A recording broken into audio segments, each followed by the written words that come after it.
ನಮಸ್ಕಾರ, ನನ್ನ ಹೆಸರು ಅಕ್ಮಲ್ ಅಂತ ಹೇಳ್ಬಿಟ್ಟು. ನಮ್ಮದು airport taxi owners and drivers union. ನಮ್ಮದು ಲೈಸೆನ್ಸ್ ಆಗಿದ್ದು ಕರ್ನಾಟಕ ಸರ್ಕಾರದಿಂದ ಬಡವರಿಗೆ ಅಂತ ಬಿಟ್ಟು ಲೈಸೆನ್ಸ್ ಕೊಟ್ಟರು. ಅದು BL ಅವರು ನೀವು KSTDC ಅಂಡರಲ್ಲೇ ಬರಬೇಕು ಅಂತ ಹೇಳ್ಬಿಟ್ಟು KSTDCಗೆ ಕೊಟ್ಟರು.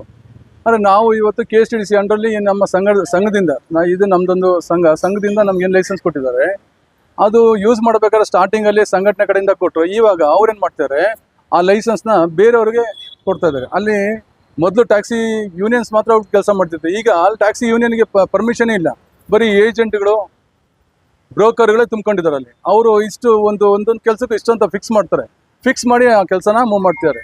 ಅದರಿಂದ ನಮ್ಮ ಸಂಘಟನೆಗಳಿರಂಥ ಡ್ರೈವರ್ಸ್ಗೆ ತುಂಬಾ ಪ್ರಾಬ್ಲಮ್ ಆಗ್ತಾ ಇದೆ. ನಮ್ಮ ಲೈಸೆನ್ಸ್ನ ಕ್ಯಾನ್ಸಲೇ ಮಾಡ್ತಾರೆ. ಕೇಳಿದ್ರೆ ಇಲ್ಲ ನೀನು 2 ತಿಂಗಳು ಗಾಡಿ ಓಡಿಸಲಿಲ್ಲ, 3 ತಿಂಗಳು ಗಾಡಿ ಓಡಿಸಲಿಲ್ಲ, ನಿನ್ನ ಲೈಸೆನ್ಸ್ ಕ್ಯಾನ್ಸಲ್ ಆಗಿದೆ ಅಂತಾರೆ.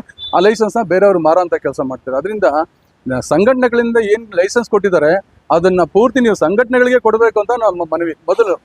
ಎರಡನೇದು ಬಂದು ಏರ್ಪೋರ್ಟಲ್ಲಿ ಸೈಟ್ ಪಿಕಪ್ಪು, ಅದು ಬೇರೆ ಥರ ನಡೀತದೆ. ಯಾಕಂದರೆ ಹೊರಗಡೆಯಿಂದ ಬಂದು ಸಿಕ್ಕಾಪಟ್ಟೆ ಡ್ರೈವರ್ಸ್ ಪ್ರಾಬ್ಲಮ್ ಆಗ್ತಿದೆ. ಅದರಿಂದ ನಮ್ಮ ಡ್ರೈವರ್ಗೂ ಅಲ್ಲಿ ಬದುಕೋಕ್ಕೆ ತುಂಬ ತೊಂದರೆ ಆಗ್ತಿದೆ.